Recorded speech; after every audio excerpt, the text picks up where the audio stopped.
పెద్దపల్లి జిల్లా బసంతనగర్లో Madhya Pradesh principal secretary IAS అధికారి పరికిపండ్ల నరహరి స్థాపించిన ఆలయ ఫౌండేషన్ ఆధ్వర్యంలో మెగా వాలీబాల్ టోర్నమెంట్ మరియు జానపద కళా పురస్కారాల కార్యక్రమం నిర్వహించారు.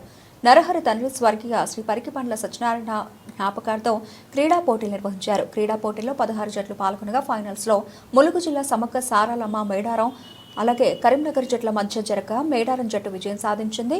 విజేతగా నిలిచిన జట్టుకు ప్రముఖుల చేతుల మీదుగా 50,000 రూపాయల నగదుతో పాటు ట్రోఫీని అందజేశారు. కార్యక్రమంలో నరహరి ఐఏఎస్, నిజామాబాద్ ఎమ్మెల్యే సూర్యనారాయణరావు, తెలంగాణ మాజీ BC commission chairman వాకుల భరణం Krishnamohan, Peddapalli మాజీ ఎంపీ వెంకటేష్ నేత తదితరులు పాల్గొన్నారు. సందర్భంగా స్వర వీణపాణి రమణమూర్తి మరియు రుక్మపట్ల నరసింహస్వామిలకు ప్రముఖుల చేతుల మీదుగా సరస్వతి పుత్ర బిరుదు ప్రదానం చేసిన నరహరి యూట్యూబ్ కళాకారులను ఘనంగా సన్మానించారు. అనంతరం యూట్యూబ్ జానపద కళాకారుల సాంస్కృతిక కార్యక్రమాలు అందరినీ అలరించాయి.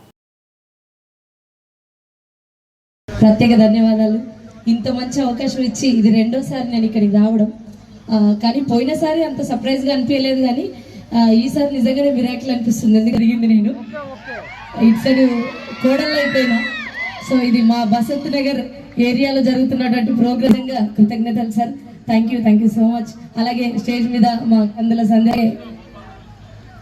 సార్, అలాగే మా నిజామాబాద్ ఏరియా సైడ్ ధన్పాల్ సూర్యన్న గారు, వీళ్ళందరినీ స్టేజ్ మీద కలుసుకోవడం చాలా సంతోషంగా ఉంది.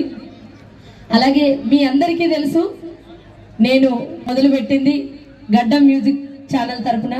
సో దాంట్లో మా గడ్డమన్న ఓ బావా సైదులు అనే పాట నాకు అవకాశం ఇచ్చారు. ఆ పాటతో నేను ఈ పాటల ప్రపంచానికి వచ్చిన, అది అందరికీ తెలిసిన విషయమే.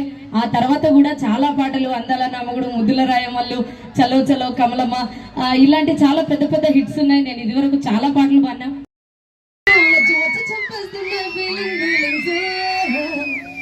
ఆరింటికోసారి, ఏడింటికోసారి, పావు తక్కువ 10ంటికోసారి, ఈ సాంగ్ మీ అందరికీ తెలిసే ఉంటుంది. ఈ పాట కూడా నేను పాడడం జరిగింది.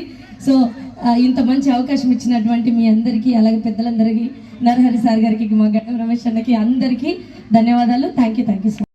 చేస్తున్నారు, నాకు తెలుసు. మీరు కూడా ఈ ప్రోగ్రామ్ని చాలా అద్భుతంగా కవర్ చేయడానికి ఎంతో ఔత్సాహికంగా ఉన్నారు. మీరు అందరూ చాలా మాకు మా ఆలయ ఫౌండేషన్ టీంకి చాలా తోడుగా ఉండి కవరేజ్ ఇవ్వడంలో మీరు అందరూ తోడ్పడుతున్నారు. మీ అందరికీ ధన్యవాదాలు. అదేవిధంగా మా టీం మొత్తం, ఇటు ఫౌండేషన్, అటు జనాధికార సమితి, అటు బిక్కి, అన్ని రకాల సంస్థలు, మా 3 సంస్థలకు సంబంధించినటువంటి వాళ్ళు, వాలంటీర్స్, ప్రతినిధులు, అందరూ స్పాన్సర్స్. ఈరోజు కార్యక్రమానికి ముఖ్యంగా మాకు చాలామంది స్పాన్సర్స్, మేము చాలా క్లియర్గా చెప్తాము, ప్రతిదీ స్పాన్సర్షిప్ మాకు దొరుకుతుంది. మంచి కార్యక్రమాలు చేస్తే స్పాన్సర్స్ వాళ్ళంతటా వాళ్ళే వస్తారు. గత 3 రోజులుగా మనం ఇక్కడ ఎవరైతే హెల్త్ ప్లేయర్స్ వచ్చినారో వాళ్ళకి మేము మంచి ఫుడ్ ఇవ్వడానికి ప్రయత్నం చేస్తాం. మా నాగార్జున అండ్ టీము దీంట్లో నిష్ణాతులు అయిపోయిన ఉన్నారు. ఎగ్స్తో పాటు ఈవెన్ నాన్ వెజిటేరియన్ కూడా వాళ్ళకి పెట్టడం జరిగింది. సో దట్ వాళ్ళు గట్టిగా పటిష్టంగా, ఎందుకంటే ప్లేయర్స్కి మంచి ప్రోటీన్ దొరకకపోతే ఏం ఆటలు ఆడలేదు. మంచి ప్రోటీన్ దొరకడం చాలా ఇంపార్టెంట్.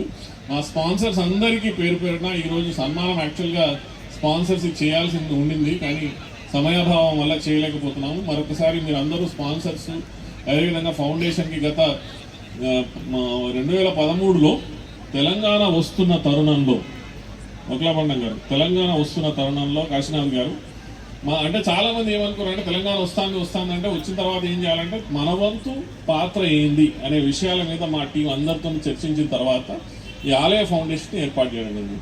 విద్యా, వైద్య, ఉపాధి అనే విషయాలు ఇందాక తమ్ముడు రమేష్ మొత్తం వివరించినారు. సో ఇదంతా ఏంటంటే పునర్నిర్మాణంలో మన భాగం, తెలంగాణ పునర్నిర్మాణంలో మన వంతు ఏంటి అనే దాని మీద నేను చేస్తున్నటువంటి ప్రయత్నం, మా టీం చేస్తున్నటువంటి ప్రయత్నం. మన దేశం చాలా గొప్ప దేశం, మన భారతదేశం చాలా గొప్ప దేశం. అటు ఉత్తర భారతదేశంలో పనిచేస్తున్నా, ఇటు దక్షిణ భారతదేశంలో వచ్చిన వాడి మూలాలు ఇక్కడ ఉండి, అక్కడ ఉత్తర భారతదేశంలో అనేక కార్యక్రమాలు చేసుకుంటూ అక్కడ వాళ్ళతో మమేకమై, ఇక్కడి వాళ్ళతో ఎప్పుడూ మమేకమై ఉండడంతో పాటు మన భారతదేశం చాలా గొప్ప దేశం కాబట్టి గొప్ప దేశంలో పుట్టిన వాళ్ళమై మనం చాలా గర్వించాలి. మనం ఈ తెలంగాణలో పుట్టిన వాళ్ళని ఇంకా బాగా గర్వించాలి. వీలైనంత వరకు మన వాళ్ళని ముందుకు తీసుకెళ్లే విధంగా మనం అందరం కలిసి ప్రయత్నాలు చేయాలనే మరొకసారి తెలియజేసుకుంటాం.